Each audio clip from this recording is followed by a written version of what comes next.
بانی P T آئی کو supreme court سے بڑا ریلیف، 9 مئی کے 8 مقدمات میں ضمانت منظور، بانی پی ٹی آئی کو رہا کرنے کا حکم، سپریم کورٹ نے لاہور ہائی کورٹ کا فیصلہ کالعدم قرار دے دیا، 4 صفحات پر مشتمل تحریری فیصلہ جاری، چیف جسٹس یحییٰ آفریدی کی سربراہی میں 3 رکنی بینچ نے احکامات جاری کیے۔ کیا ضمانت کیس میں حتمی فائنڈنگ دی جا سکتی ہے؟ ماضی میں سازش کے الزام پر سپریم کورٹ نے ملزمان کو ضمانت دی، کیا تسلسل کا اصول اس کیس پر اپلائی ہوگا؟ چیف جسٹس کا دونوں فریقین کے وکلاء سے استفسار، وکیل بانی پی ٹی آئی نے عدالت کو بتایا کہ تمام 8 مقدمات میں فرد جرم تک عائد نہیں کی گئی، نہ چالان پیش ہوا۔ چیف جسٹس نے ریمارکس دیے کہ بس یہ کافی ہے، ہم ضمانت منظور کر رہے ہیں۔ بانی P T I Al Qadir trust case میں گرفتار ہیں، ان کی رہائی ابھی ممکن نہیں۔ بانی چیئرمین پی ٹی آئی جن پر اس ملک کی تاریخ کا سب سے بڑا کرپشن کا ایک میگا سکیم کیس ہے، جس کو 190 ملین پاؤنڈ کا کیس کہا جاتا ہے، اور یہ 190 ملین پاؤنڈ کی کرپشن کا کیس ہے جس کے اندر ان کو باقاعدہ ایک ڈیو پروسیس کے بعد، تمام تر شواہد کو دیکھنے کے بعد اور ٹرائل کے کنکلوڈ ہونے کے بعد 14 سال کی جو ہے وہ سزا سنائی گئی۔ ضمانت ملنے کا مطلب بریت نہیں، پی ٹی آئی کے کئی رہنماؤں کو ضمانت پر ہونے کے باوجود سزائیں ہوئیں۔ قوم جانتی ہے کہ 9 مئی کے واقعات کی باقاعدہ منصوبہ بندی کی گئی۔ وفاقی وزیر اطلاعات عطا اللہ تارڑ نے کہا کہ بانی پی ٹی آئی 190 ملین پاؤنڈ کے میگا کرپشن کیس میں ملوث ہیں۔ بانی پی ٹی آئی کو شواہد کی بنیاد پر شفاف ٹرائل کے ذریعے 14 سال قید کی سزا سنائی گئی ہے۔ بیرسٹر عقیل ملک کہتے ہیں ضمانت کا یہ مطلب ہرگز نہیں، وہ مقدمات سے بری ہو گئے ہیں اور باہر آ جائیں گے، فی الوقت بانی پی ٹی آئی سزا یافتہ مجرم ہے۔ دیکھیں، آج جو بیلیں ہوئی ہیں عمران خان صاحب کی 9 مئی کے کیسوں میں، یہ آخری کیس تھے جن میں خان صاحب کی بیل ہونا باقی تھی۔ اب اس کے بعد صرف ایک کیس رہ گیا ہے القادر ٹرسٹ یونیورسٹی کا، جس کو کہتے ہیں۔ لیکن 9 مئی کا جو پورا بیانیہ تھا آج وہ کھل کر قوم کے سامنے آ گیا۔ یہ کیا بیانیہ؟ تحریک انصاف نے سپریم کورٹ کے فیصلے کو خوش آئند قرار دے دیا۔ سلمان اکرم راجہ نے کہا کہ عدالتی فیصلے سے کیسز بے بنیاد ثابت ہوئے، بانی پی ٹی آئی کے خلاف صرف القادر ٹرسٹ کا کیس باقی ہے، امید ہے بانی P T I Qadir case سے بھی بری ہوں گے۔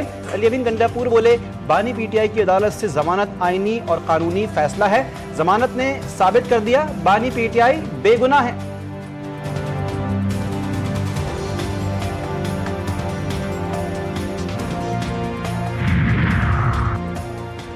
فیلڈ مارشل کی طرف سے کسی صحافی کو انٹرویو نہیں دیا گیا، نہ ہی کوئی سیاسی بات کی گئی۔ D G I S P R نے واضح کر دیا۔ لیفٹیننٹ جنرل احمد شریف چودھری نے کہا کہ صحافی کے جس کالم کی بات ہے وہ برسلز کا ایک ایونٹ تھا، ایونٹ میں تو سینکڑوں لوگوں نے تصاویر بنوائیں، ایونٹ میں پی ٹی آئی اور نہ ہی موفی کا ذکر ہوا۔ یہ ایک صحافی کی ذاتی مفاد اور تشہیر حاصل کرنے کی کوشش ہے۔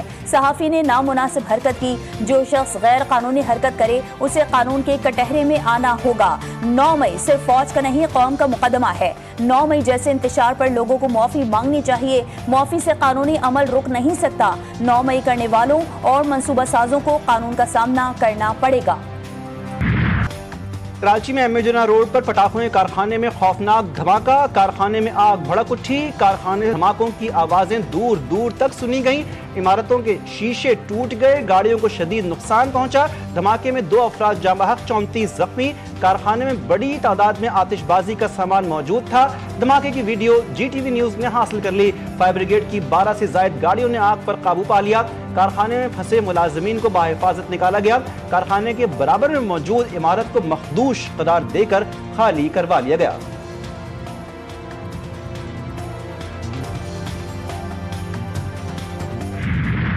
کراچی میں پھر بادل برس پڑے، مختلف علاقوں میں بارش، گلستان جوہر، گلشن اقبال، ابو الحسن اصفہانی روڈ پر بھی بارش، گلشن حدیث، شاہ فیصل ٹاؤن، ملید گنج، ایم اے جناح روڈ پر بھی برسات۔ شہر میں وقفے سے بارش کی پیش گوئی، نیا سسٹم 23 اگست کو انٹری دے گا۔ 3 دن سے کئی علاقوں میں بجلی معطل، کے الیکٹرک کے 240 فیڈرز تاحال بند، مختلف علاقوں میں پانی کا بحران سر اٹھانے لگا۔ اسکیم 33 اور صفورہ میں بجلی کی بندش پر احتجاج۔